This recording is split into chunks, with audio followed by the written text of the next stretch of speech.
लोग read from the book series में class 7 का साइंस पढ़ रहे हैं, उसमें हीट चैप्टर। और आज का टॉपिक है kinds of cloth we wear. और इसको हम लोग डायरेक्टली पढ़ने से बुक से क्या फ़ायदा है, हम लोग का रिवीजन आसान है और बुक को पढ़ना हम सीखेंगे जो आगे आने वाले क्लासेस में हमको काम आएगा। तो हम इसमें एक एक्टिविटी 3.10 है। 3.10 एक्टिविटी में क्या है कि दो कंटेनर्स हैं, एक को ब्लैक कलर से कर दिया और दूसरे को वाइट से, और उसको क्या किया, मिड डे सन में रख दिया। तो तुम बताओ कि कौन सा ज़्यादा गर्म होगा? ब्लैक वाला। क्यों? क्योंकि डार्क कलर्स हीट जल्दी ज़्यादा एब्जॉर्ब करते हैं। हम लोग पढ़े क्या है कि टेम्परेचर किस कारण से बढ़ता है? हीट के उस पार्ट से जो एब्जॉर्ब होता है, जो रिफ्लेक्ट हो जाता है उससे नहीं होता। तो एक बेसिक कंसेप्ट तुम पहले भी पढ़ी हो, जिसके कारण तुम बता पा रही हो कि भाई कहाँ पे हीट ज़्यादा होगा, किसका टेम्परेचर ज़्यादा होगा। अब इसमें देखो ये लिखा है डू दीज, कुछ एक एक्टिविटीज़ को पढ़ना, ठीक है।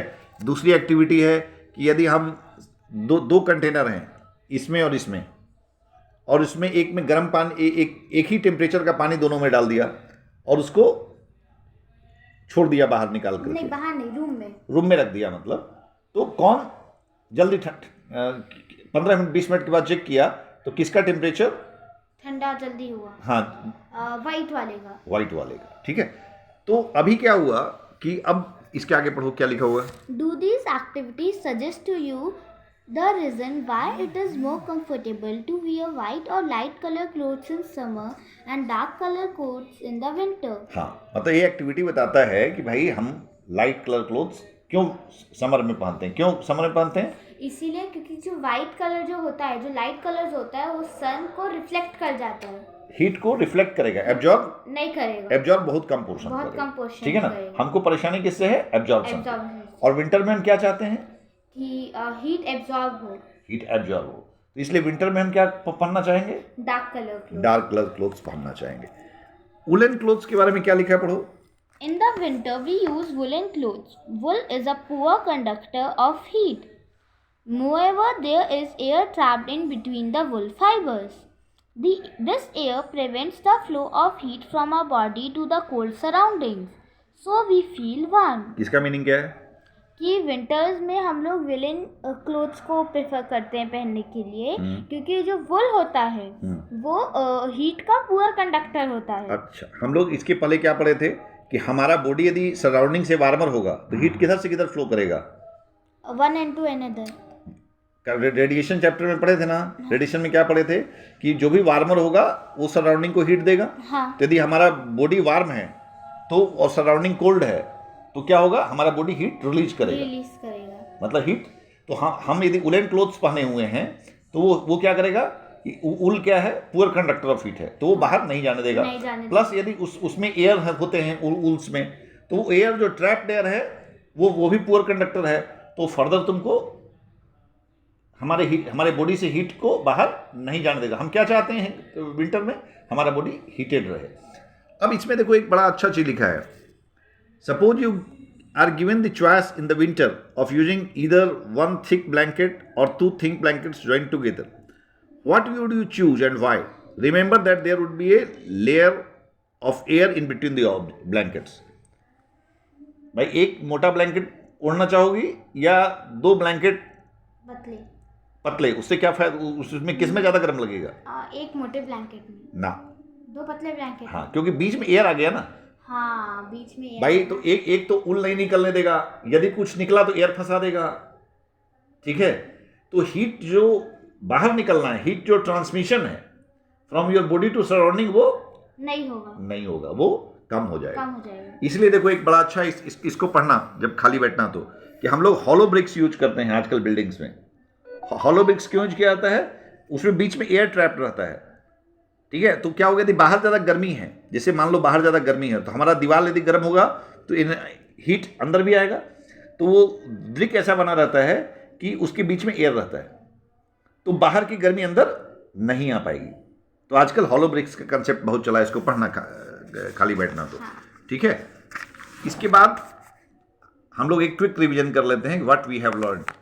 धाए धाए पढ़ो इसको। Our sense of touch is not always a reliable guide to the degrees of hotness of an object. पढ़े हैं, पढ़े ठीक है, Temperature is a measure of degree of hotness of an object. ठीक है, ये भी पढ़े हैं, Thermometer is a device used for measuring temperature. ठीक है, Clinical thermometer is used to measure our body temperature. The range of this thermometer is from 35 से degrees 42. For other purpose, we use the laboratory thermometers. The range of this thermometer is -10 to 110. 110 degree centigrade, ठीक है, ठीक है. The normal temperature of human body is 37 degrees centigrade. Celsius normally बोलते हैं, हाँ.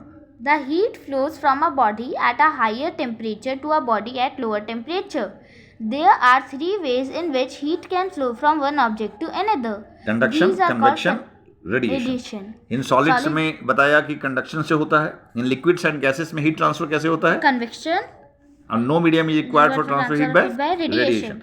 The materials which allow heat to pass through them easily are conductors of heat. हाँ, The materials which do not allow heat to pass through them easily are called insulators. हाँ, Dark colored objects absorb more heat than light colored objects.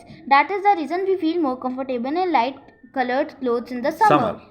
Woolen clothes keep us warm during winter. It is because wool is a poor conductor of heat and it has air trapped in between the fibers. Fibres. ये तो what you have learned को आपको बीच बीच में revise करते रहना है, ठीक है ना. तो ये वीडियो भी देखिए और बीच बीच में व्हाट यू हैव लर्न भी सीखिए.